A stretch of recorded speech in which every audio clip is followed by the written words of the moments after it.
જિલ્લા કાનૂની સેવા સત્તા મંડળ નડિયાદ દ્વારા રાષ્ટ્રીય યુવા દિવસ ઉજવાયો। મેં રાષ્ટ્રીય કાનૂની સેવા સત્તા મંડળ સુપ્રીમ કોર્ટે નવી દિલ્હી દ્વારા નિર્ધારિત કાનૂની શિક્ષણ કાર્યક્રમ અનુસાર મેં ગુજરાત રાજ્ય કાનૂની સેવા સત્તા મંડળ ગુજરાત હાઈકોર્ટ અમદાવાદની સૂચના મુજબ તથા મેં જિલ્લા કાનૂની સેવા સત્તા મંડળ જિલ્લા ન્યાયાલય ખેડા નડિયાદના ચેરમેન અને મુખ્ય જિલ્લા ન્યાયાધીશ શ્રી N.A. અંજારિયા સાહેબના નેતૃત્વ અને માર્ગદર્શન હેઠળ આજરોજ 12 જાન્યુઆરી સ્વામી વિવેકાનંદજીના જન્મદિન અને રાષ્ટ્રીય યુવા દિવસ નિમિત્તે નડિયાદ સ્થિત ધર્મસિંહ દેસાઈ યુનિવર્સિટી ખાતે faculty of management and information sciences ખાતે અભ્યાસ કરતા વિદ્યાર્થીઓ માટે એક વિશેષ કાનૂની જનજાગૃતિના કાર્યક્રમનું આયોજન કરવામાં આવેલ। આ વિશેષ કાર્યક્રમમાં સૌપ્રથમ ફેકલ્ટીના ડીન ડોક્ટર નરેશ પટેલ દ્વારા સંસ્થા વતી સૌનું હાર્દિક સ્વાગત કરી રાષ્ટ્રીય યુવા દિવસની શુભેચ્છા પાઠવી। ત્યારબાદ દહેજ પ્રતિબંધક અધિકારી સોનલ પટેલ દ્વારા દહેજ પ્રતિબંધ અધિનિયમ તથા ડોમેસ્ટિક વાયોલેન્સ એક્ટ વિશે તથા નવ પ્રભાત વ્યસન મુક્તિ અને પુનર્વસન કેન્દ્રના પ્રોજેક્ટ ડાયરેક્ટર સંજય રોહિત દ્વારા વ્યસન મુક્તિ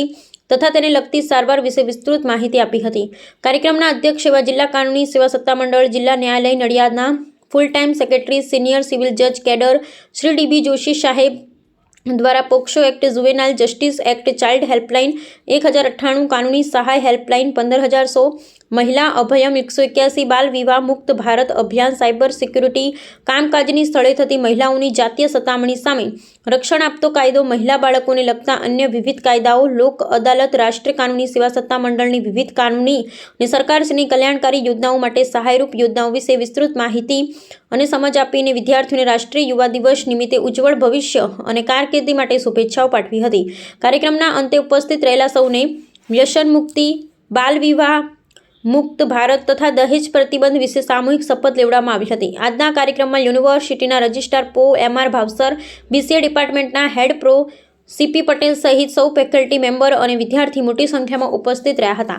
આભાર વિધિ પ્રો સ્વાતિબેન પટેલ દ્વારા કરવામાં આવી હતી। આજના વિશેષ કાર્યક્રમનું સમગ્ર સંચાલન અને વ્યવસ્થા પ્રો C.P. પટેલના માર્ગદર્શન હેઠળ પ્રો કિંજલબેન આચાર્ય દ્વારા કરવામાં આવ્યું હતું। આભાર।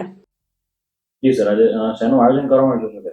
આજે સ્વામી વિવેકાનંદ જન્મ જયંતિ નિમિત્તે Dharamsinh Desai university faculty of management and information science DDIT college ખાતે નેશનલ યુથ ડે નિમિત્તે એક કાનૂની જનજાગૃતિ કાર્યક્રમનું આયોજન કરવામાં આવેલ છે। આ કાર્યક્રમમાં વિદ્યાર્થીઓને જુદા જુદા કાયદાઓ વિશે, મહિલાઓને લગતા કાયદાઓ વિશે, નાલસાની જુદી જુદી સ્કીમો વિશે, જુદી જુદી હેલ્પલાઇન નંબરો વિશે તથા મહિલાઓને લગતા અધિકારો માટે વિદ્યાર્થીઓને, કોલેજના વિદ્યાર્થીઓને માર્ગદર્શન આપવામાં આવશે। આ સાથે હાલમાં જે અભિયાન ચાલુ છે નશામુક્ત ભારત અભિયાન તથા બાળ વિવાહ મુક્ત ભારત અભિયાન અંતર્ગત પણ સંદેશો પાઠવવા અમે આજે આવ્યા છીએ। મોટાભાગે યુથને લઈને કેવા પ્રકારના કેસો આવતા હોય છે? યુથને લઈને કેવા પ્રકારના કેસો આવતા? મોટા ભાગે દરેક પ્રકારના, પણ ખાસ કરીને મેટ્રિમોનિયલ કેસીસ અને બીજા જે ક્રાઇમ રિલેટેડ કેસીસ છે જેમાં પ્રોપર્ટીને લગતા એવા કેસોનું પ્રમાણ હોય છે। અમને આટલી સરસ ઇન્ફોર્મેશન આપી, આટલી બધી અવેરનેસ અમારામાં ફેલાઈ અને અમે બહુ ટ્રાય કરીશું કે અમે આ બધી અવેરનેસ સોસાયટીમાં અને બધી જગ્યાએ અમે ફેલાઈશું અને અમારા જીવનમાં પણ ઉતારીશું કે કારણ કે આ જ બધી વસ્તુઓ અમારા માટે બહુ સારી છે અને બધું જ સારી ઇન્ફોર્મેશન છે। બધી ડાઉરી પ્રોહિબિશન, અવેરનેસ, ડી એડિક્શન, આ બધું જ સારી ઇન્ફોર્મેશન છે।